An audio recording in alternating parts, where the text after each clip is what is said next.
The human body was never designed for the world we are creating. Our minds think slowly. Our senses are limited. Our memories fade.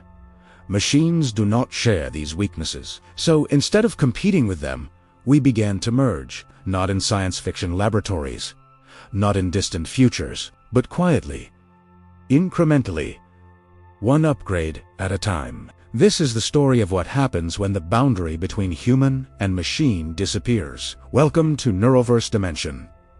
Artificial intelligence didn't just surpass human intelligence. It exposed our limitations. In a world where decisions are optimized by algorithms, productivity is automated, and knowledge is instantly accessible, biological intelligence becomes slow.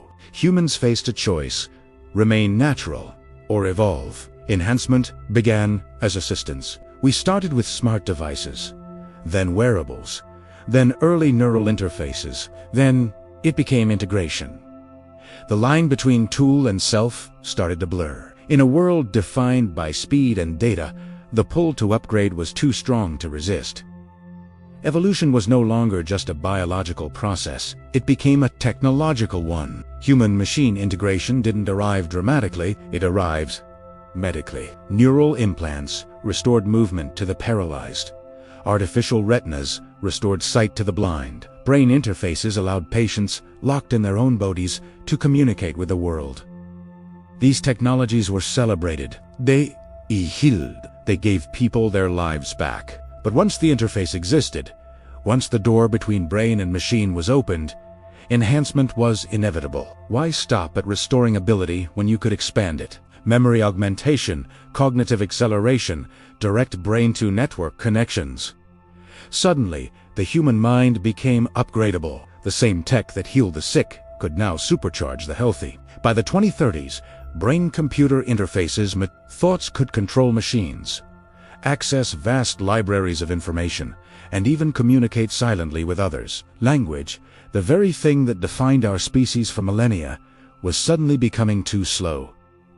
Direct neural exchange replaced it. Why speak when you can simply share a thought? Learning became instant. Complex skills could be downloaded and simulated. Experience itself could be shared. The mind was no longer an isolated island of consciousness. It became a node in a global intelligence network. And with that connection, the very idea of individuality began to change. What does it mean to be me when your thoughts are part of a we? But merging with machines is not equally accessible. At first, these enhancements are experimental, incredibly expensive, and restricted to a select few. A new, profound divide emerges in society. The enhanced and the naturals. The enhanced think faster. They learn quicker.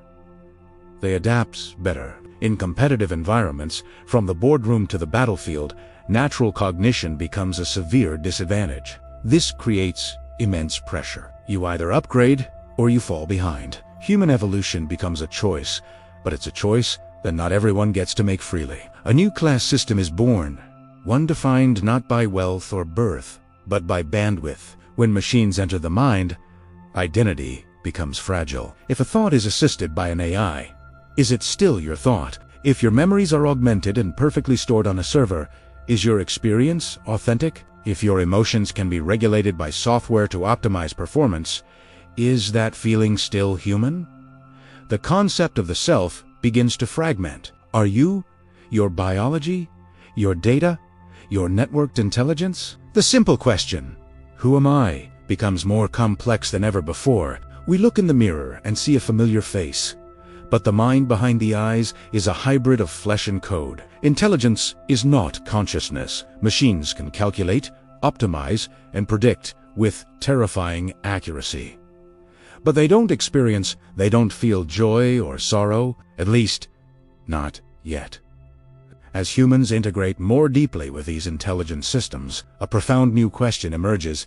Can our consciousness expand through these artificial systems? Or does it get diluted, lost in the noise of the network? Some believe this merger elevates awareness, creating a new, higher form of consciousness. Others fear it erodes the soul, trading genuine human experience for cold, efficient processing. In the absence of clear answers, humanity continues to experiment on itself, one implant at a time. This deep integration changes how humans feel. Enhanced cognition brings incredible clarity, but also a strange sense of detachment from the world. When information flows constantly into your mind, true silence disappears. When memory never fades, trauma and regret linger with perfect, painful clarity. Many who upgrade experience identity, confusion, emotional flattening, and a deep dependency on their augmentation. Mental health becomes deeply intertwined with system stability. To disconnect, even for a moment, feels like losing a part of yourself,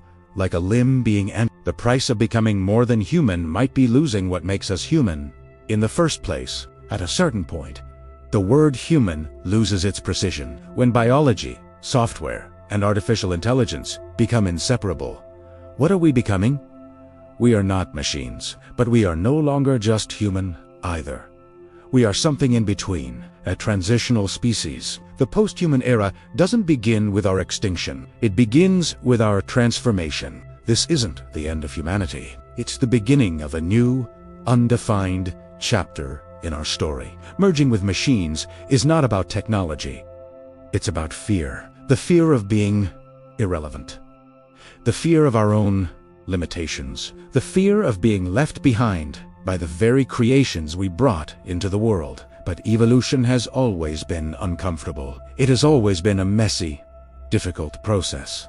The question is not whether humans will merge with machines. The question is, will we guide this transformation, or will we surrender to it? The future of humanity may not be purely biological, but it will still be defined by our choices. Welcome to NeuroVerse Dimension. If you want to explore the edge of intelligence, identity, and human evolution, subscribe. The next episode explores who controls artificial intelligence, one dimension at a time.